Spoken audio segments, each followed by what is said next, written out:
Hey everybody, welcome to the second day of the second week of remote learning. Today we're going to continue our lesson from yesterday about healthy relationships, and we're going to be talking a little bit more specifically about some family relationships. Again, I'm going to share my screen with you. We will get to this PowerPoint and we will get started. All right, so as you can see, today we're going to be talking about your family. So here we go. Vocabulary words we're going to learn about for this lesson are family, nurture, and abuse.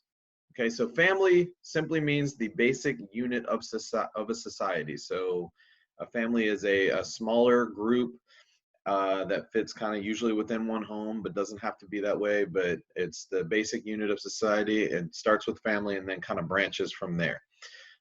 We have the word nurture, which means to fulfill physical, mental, emotional, and social needs. And then we have abuse, which is kind of the opposite, a pattern of mistreatment of another person. So in this lesson, you will learn to recognize different types of family units. You will be able to identify your role within your family. You'll be able to explain how family members care for each other. And you'll be able to develop effective communication skills for family meetings. And that's any interaction with family. So a family includes two or more people brought together by blood, marriage, adoption, or a desire for mutual support. Again, the definition is the basic unit of society. Various types of family relationships include just a couple, a nuclear family, which is sort of your normal sounding family, and dad, a mom, and kids. You have extended family. You have a single parent family. We have a blended family, a foster family, an adoptive family, joint custody family, and single custody family. And I'd be willing to bet that in all of our health classes combined, we probably cover every single one of these various different types of family. You belong to one of these. All right. Roles and responsibilities in the family. Parents are responsible for making sure the basic needs of the family are met and encouraging good communication and health. Children are responsible for some household chores and showing appreciation. And we'll get to a little more diversity in those roles and responsibilities in a little bit. So developing good character or teaching character, one of the biggest responsibilities parents have is to help their children develop good character. They do this through their words and their actions. The main job of any family is to nurture the needs of its members. And so this, again, is to fulfill physical, mental, emotional, and social needs. And this can work kind of in both directions here. So, the younger you are, the more your parents are responsible for doing the nurturing. And then the older you get, there's sort of a reciprocal process where, you're both helping meet the needs of the other members of the family. And then really, if you look at it in the far off distance, when you're much older, you may be taking on the role of taking care of your parents as they get much, much older. So it can kind of go full circle from the beginning of your life towards the end of their lives. Coping with family changes. Two difficult changes in family are separation and divorce. That's obvious one that a lot of people go through, and that can be tough. And it's important to remember that the children are never the cause of separations or divorce. They just kind of get caught in the middle of it. Among the hardest changes to cope with is the death of a family member, and I know that myself, including some of you, have experienced this.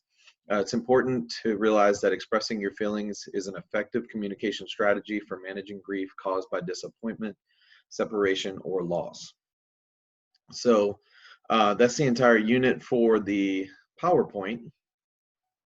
I'm gonna come back to me for a second. So, it's important to understand these vocabulary words and what they mean, but it's also really important to understand that, there is no single best type of family. Every single type of family can work as long as the members of the family are taking their role and responsibilities, and fulfilling them to the best of their ability, and they're nurturing each other, like I said, at your age now, there's a little bit more back and forth than there was a couple years ago when your parents were doing almost all of it. Now there's a lot of you are starting to take bigger roles in that.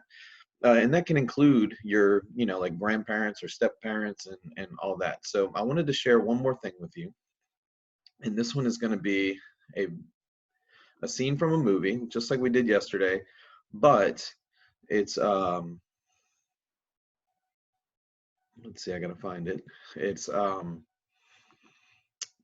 it is not as funny, I guess, as yesterday's video. Yesterday, I tried to go for, something light and fun and funny with the communication styles. Today, we're going to be looking at something a little deeper. It's a little bit longer.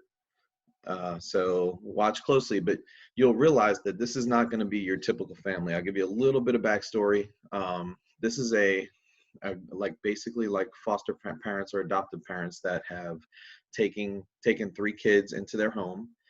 But it seems the biological mother of the 3 kids was supposed to take them back. So we're going to see kind of what happens from that point. They're waiting on mom to show up. Okay, so here you go. All right, get up, come on, let's go. Mira, come on, get your stuff. Bye, Nicole. Hey, I've got a car seat for Lena if you don't have one. You guys picking us up? Where's mom? She was supposed to meet us at the office this morning and she didn't show. She didn't answer the phone. Did you go to her house? She should have left her there. I was waiting to see.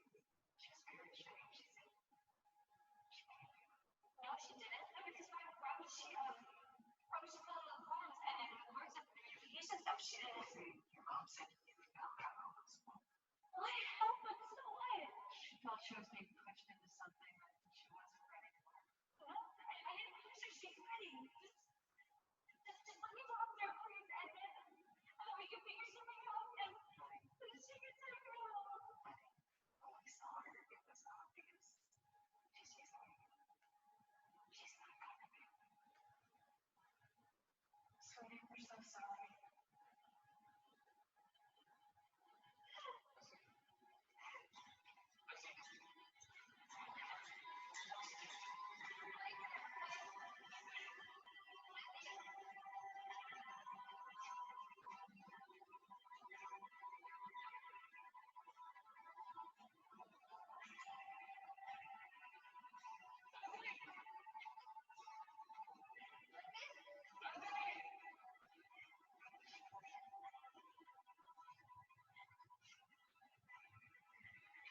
Please just go away. You're not my Mary. No, we're not. You know who we are? We're here. That's right, we're here. And we love you. No, you don't even know me. What the hell's going on? Oh, here, just give us a few minutes, please. Oh, okay, sorry. Lizzie, honey, we didn't know you. We know that you like cheese. You really love cheeseburgers. And we know that when you feel good in the morning, you put on a little less makeup than you do on the bad days. Exactly. We know that the most important thing in the world to you is to protect one leader from the things somebody protected you from. We know that about you, right? Look, we know there's so much that we don't know. If you're afraid that we can't handle knowing about stuff or the scary stuff, we can. I promise. Yeah, bring it. I mean, whatever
privacy until they get here.